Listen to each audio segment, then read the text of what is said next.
నమస్తే అండి. ఇప్పుడు మనం సీతాఫలం ఆకు ఇలా వస్తుంటుంది. మనకి ఎక్కడ దొరుకుతుందా ఏంటో అనుకుంటారు.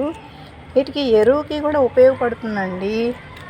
ఈ సీతాఫలం ఆకు తీసి ఇలా తెంచుకొని ఈ ఆకులు ఒక్కొక్క కుండీకి ఇలా నలిపి మట్టి తీసి మట్టిలో పెట్టేసేయండి. పెట్టేస్తే అసలు చీడపీడలు రాకుండా కాపాడుతుందండి.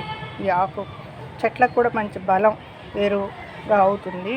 పచ్చాకైనా పర్వాలేదండి. ఈ ఆకు చిన్న చిన్న ముక్కలు చేసేసి కొంచెం వాటర్ వేసి మెత్తగా గ్రైండ్ చేసి ఇది మొక్కల మీద కుదుళ్ళ మీద కూడా పోయొచ్చు. ఓ బకెట్కి నీళ్ళు కలిపేసుకొని పోసుకుంటే చీడపీడల నుంచి కాపాడుతుందండి సీతాఫలం ఆకు. ఈ ఆకు ఎక్కడైనా దొరుకుతుంది. సీతాఫలం ఆకు మనకి ప్రతి ఇంట్లో ఉంటుంది. ఒక సీతాఫలం చెట్టు పెట్టండి మీరు ఇలా. ఎందుకంటే ఇదిగో నేను పెట్టాను, చూపిస్తాను చూడండి. మీరు మట్టి తీసేయాలా అని కూడా లేదు. ఇదో అండి ఇలా వేసేసాను.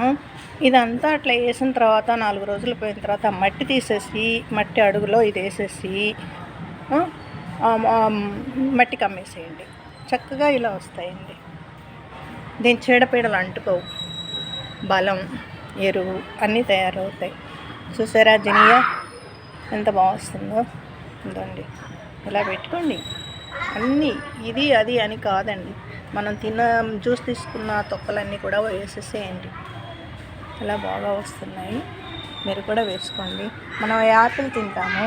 యాపిల్ తిన్న తర్వాత తొక్కలు ఉంటాయి కదా, ఇలా వేసేసుకొని పైన మట్టి కమ్మండి. నేను మట్టి వేయలేదండి, మట్టి వేసుకోండి. ఇదిగో ఇది ఇలా వేసేసి అంటే వాడుతుంది కదా, అప్పుడు ఆ మట్టి దాని మీద వేసేసుకొని ఎరువు అవుతుంది. దానికి రక్షణ వస్తుంది. తప్పకుండా చేసుకోండి.